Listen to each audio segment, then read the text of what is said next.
السلام عليكم ورحمة الله وبركاته. ازيكم يا حبايبي؟ عاملين ايه؟ يا رب تكونوا بخير.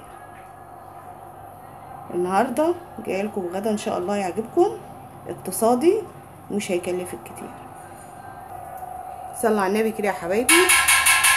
الحلة معايا على النار فيها زيت، هننزل عليها البصل بتاعها. الميزة في الاكلة دي يا حبايبي انها موفرة في حاجات كتير. اولا ده سجق، ودي طماطم مضروبه في خلاط متصفيه، ودي مكرونه مرمريه صغيره يا جماعه هوريها لكم، ودي البهارات بتاعتها، ودي كميه البصل بتاعتنا اللي احنا بنستعملها.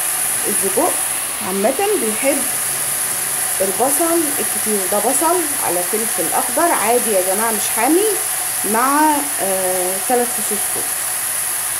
هشوحهم مع بعض كده يتبالوا بس، وهجيلكم كده يا حبايب قلبي. البصلايه دي بلتها، هنزل عليها بالسجق وهنقلب بالراحه يا جماعه علشان ما يتكسرش.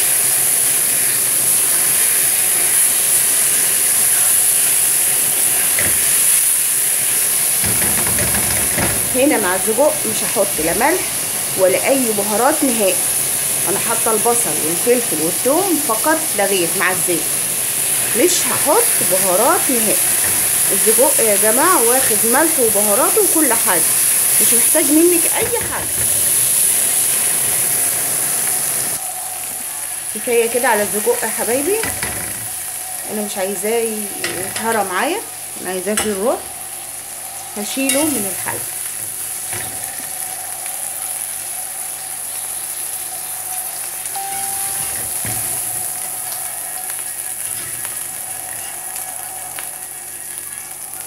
كده مكان ما عملت السجق هنزل بالطماطم بتاعتي.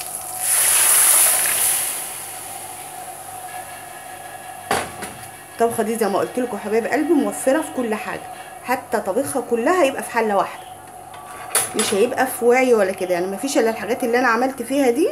وايه، انا دايما بنسى اقول لكم البهارات ايه يا حبايبي.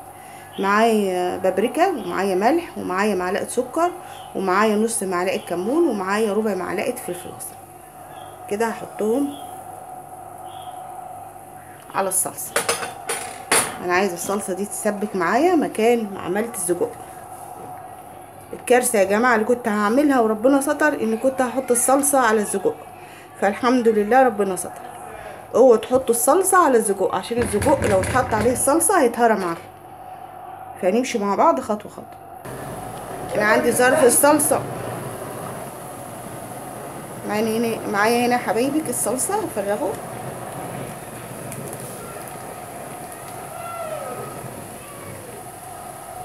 وهسيبها بقى تتسبك معايا.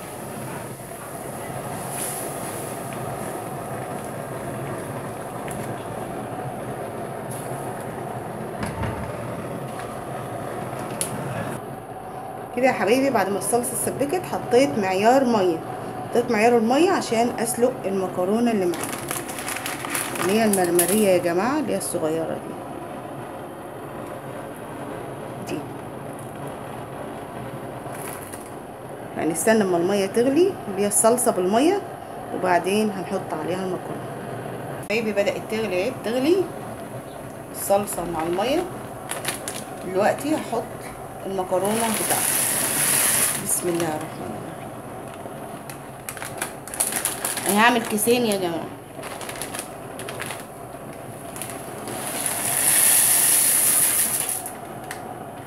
ما بياخدوش 5 دقايق على النار، هما مش هياخدوا اكتر من 5 دقايق. شايفين الصلصه بالميه لازم تكون كتير كده، عشان دي مبكبكه يا جماعه، من المبكبكه النهارده بالسجق. اكله موفره ومش هتكلفك كتير، وهتاكل عيل.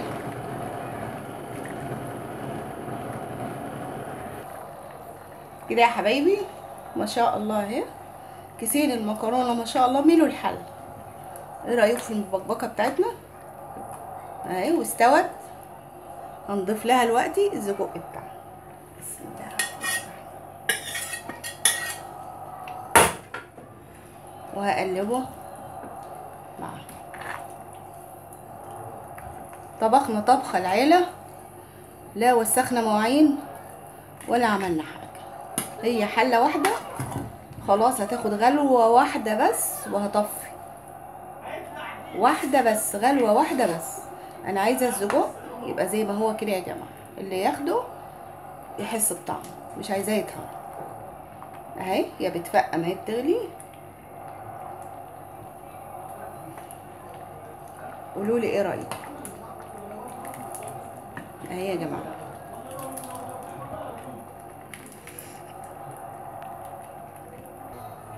كده يا حبايبي المبكبكه بتاعتنا الجميله. متنسوش تصلوا على النبي، واللي ما اشتركش بالقناه يشترك، وقولوا لي ايه رايكم.